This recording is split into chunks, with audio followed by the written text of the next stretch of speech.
welcome to the show. It's great to see you. Nice to be here. You look fantastic. You're looking lovely yourself. Thank you. Welcome back to New York City, because the last 2 times you were in New York City, you were thrown out of the state. Yes, that's right. Can you explain one of those stories, or explain that to me? Yeah, well, that is true, right? The first time was with the first Borat movie, and.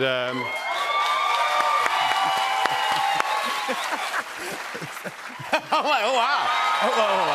No, he's very humble. He's very humble. Too humble. Yeah. And basically, we're at the Wellington Hotel shooting Borat. Yeah. And Borat thought that when he bought the room for $200, that he bought everything in the room. So I started carrying out the bed and the furniture. They called the police, and they arrested the line producer and the first AD. And then it became clear that what had happened was that the head of the precinct, we kept on doing all this stuff with Borat in the same precinct, you know, on Fifth Avenue, around there. And he was like, OK, I want to arrest Sasha. Yeah. He knew it was me. And so I was encouraged to leave the state and left the state then. So that was number one. That's unbelievable. What was number 2? Number 2, there was a mayor of this city called Rudy Giuliani. Have you heard of him? Yes. And so there, with the second Borat movie, we were in a separate hotel, which I won't name for legal reasons. And essentially, we had a scene with him and Maria Bakalova, who was playing Borat's daughter. And we knew that he was going to bring in, you know, a top-level cop, and that he would sweep the room beforehand. And I was going to have to be in there. So we built like a secret back to a wardrobe. And I was with a crew member, and I said, you know, how long till Giuliani's getting into the room? And he goes, oh, he's almost there. So I'm like running down the corridor. I'm wearing women's underwear at the time.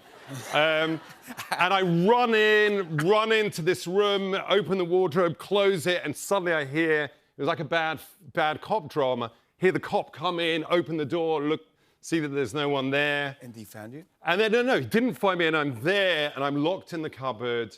And the idea was that I would, the only way I could communicate was via a phone. So I'm standing there in this completely, you know, very tight space, pick up the phone, and we'd done everything. We had hidden cameras, switched on the phone, and there was only 3% battery.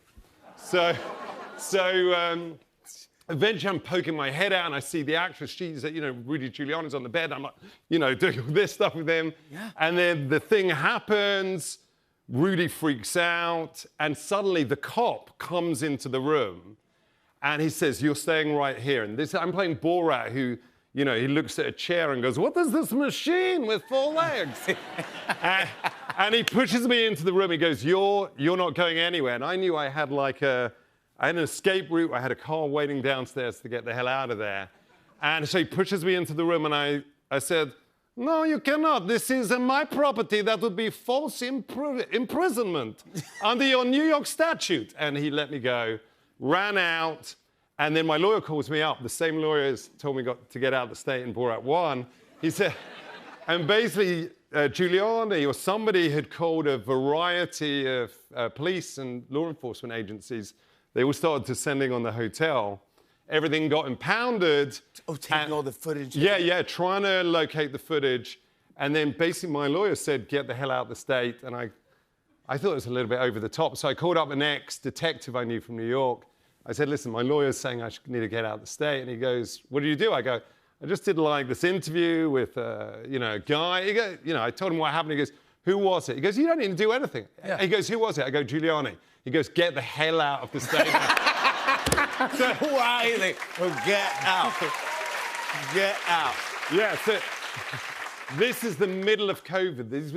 This was when there was nobody walking in the streets of Manhattan. And I'm texting people, you know, friends I hadn't seen for a year. Hi, how are you? How's the family? Oh, I'm sorry, she passed away. You know, can I stay with you any chance? And they're like, when? I go, 20 minutes time. And eventually, a producer I knew called Danger Mouse actually let me stay in Connecticut and went up there for 3 days. And no way. Yeah, that's what happened. A fugitive. Oh, my God. Well, welcome back to the city. You. Yeah, we welcome you. Here. We're happy to have you back. You're safe here. Okay. You're I'm not safe leaving. Here. Please protect me. Have you ever been surprised by anyone who enjoyed your characters? Like you're like, oh, I wouldn't think they would. Yes, so very early on, it turned out that the princes, Prince Harry,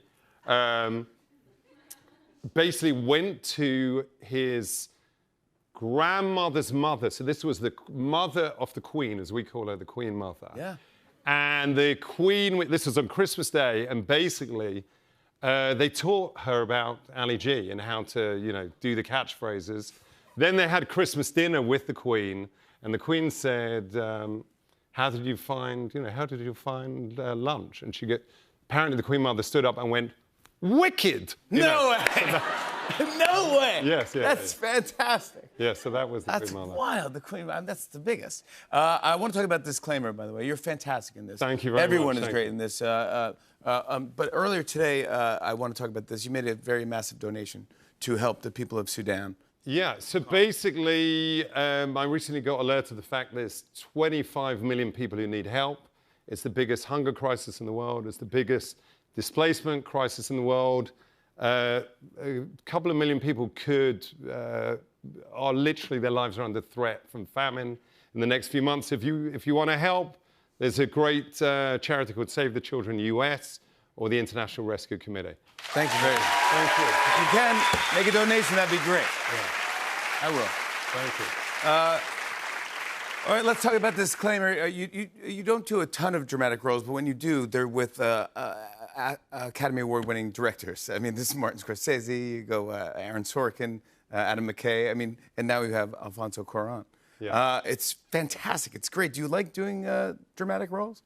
Occasionally. You're great at it. Thank you very much. Thank you. I mean, me and Alfonso, we knew each other for kind of 20 years, actually. And he actually gave me the script for Gravity. Actually, I think I stole it, but Yeah. I didn't end up doing it. And then sort of he came to me and said, would you read the script and, play a role in it? And so I said, all right, I'd like to do that role. Yeah. And he goes, actually, I've given that to Kevin Kline. Yeah. And I said, all right, what about the 18-year-old? I don't know if I can play 18, maybe 20 maximum.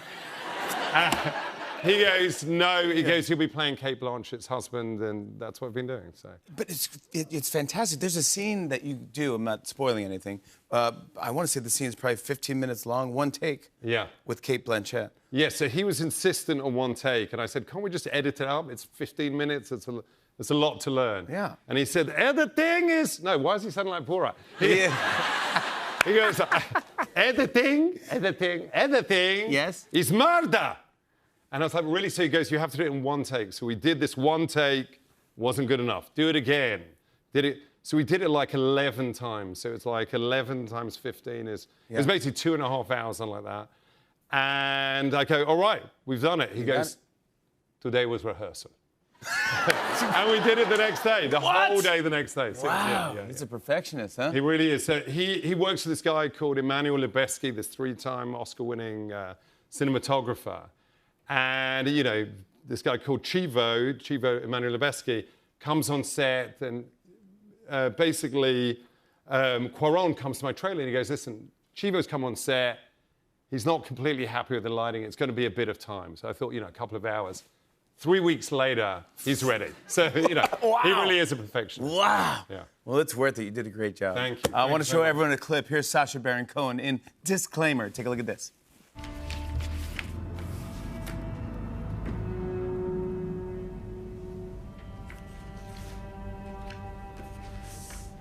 Oh, God. These came to the office. Who sent them? I don't know. Who else has them? I don't know. You don't know. These could soon be all over the internet. Sit down. Look at them. Who gave you those? Look at them. Please, just, Look at them closely. Please, Robert. How could you? I'm so sorry.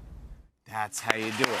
That's how you do it right there. Sacha Baron Cohen, everybody. Disclaimer is streaming now on Apple TV. More with Sacha after the break. Stay